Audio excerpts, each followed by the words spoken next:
Louisiana Beer Reviews Dixie Crimson Voodoo. This is the 2020 version of Crimson Voodoo, which is a raspberry white ale. And the original Crimson Voodoo from the mid-90s was a red ale. But that was discontinued after Hurricane Katrina, and now it's back in a different beer, same name. Born exactly 1 month ago.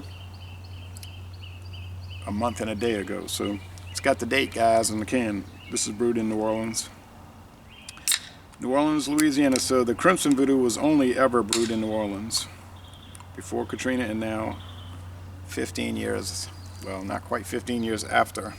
It'll be 15 years in August 2020. I did a duo review with my friend David. He wasn't too thrilled with it. He wasn't too thrilled with this whole lineup, which is fine. I mean, you're not obligated to like something, and he didn't hate him. He just wasn't thrilled with him. I liked him more than he did. And these two videos, the duo and this, are the first two video reviews for this beer in the world. There's the head. It's pretty thick. It's crackling. The beer is red, raspberry color, I guess.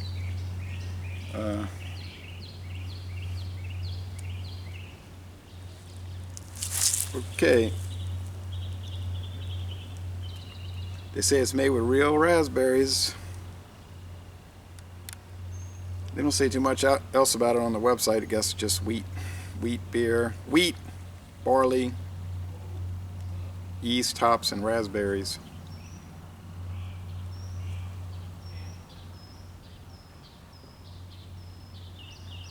It's about 85 degrees here, 83 degrees.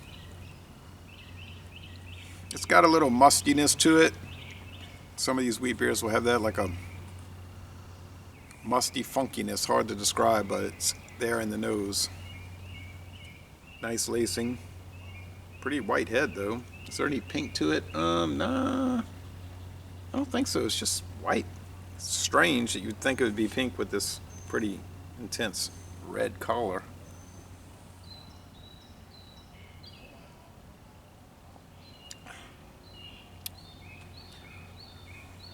We kind of got in a controversy about Beta Purple Haze, which is a raspberry beer, and that one has a stronger Belgian yeasty flavor to it. I find just more yeast and like a sweetness to it. This one is like more tart from the raspberries. So you get white bread, tart citrus thing, a tart citrus note. Medium body, a little oily in the body, and a mostly dry finish. It's not very sweet.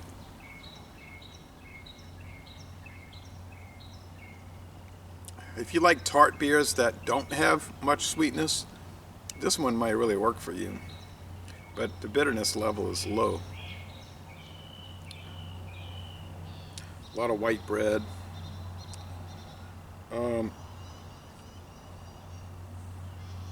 He was saying about, I don't know, I was saying, well, we drank too many beers or something before we did the reviews, or you had prepped too much, because he was saying, I said, it's kind of like peanut butter and jelly. I was saying that, and he was saying, this is not peanut butter.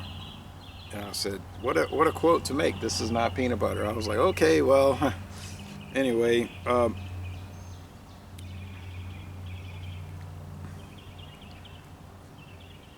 that's why when I'm at home, if I plan to do a number of videos in a day, I'll try to space them out. One, and then 5 hours later another one, and then 5 hours later another one, so that things are kind of, a lot of water being drunk in between, or coffee, stuff like that.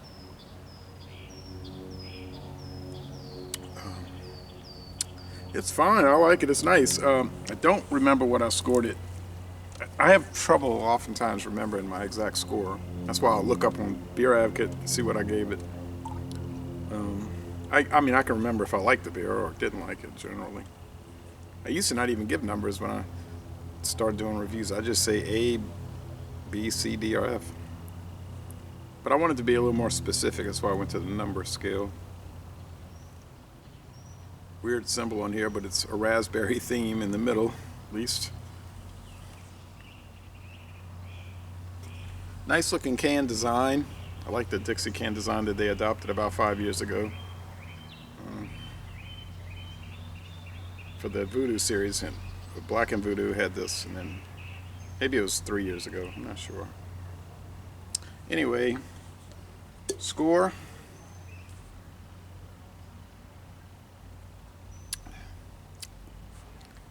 Go with a 90. An A minus, but still excellent. It's at the lower end of excellent, but still into excellence. A 90. It's a good beer. I like it. It's an excellent beer. I would recommend it. $18.99 for a 12-pack of craft beer from Louisiana. So laissez-les bon temps relais, an excellent product. And I'm going to end this review by saying, y'all come on down to humid, warm, nearly hot southeastern Louisiana.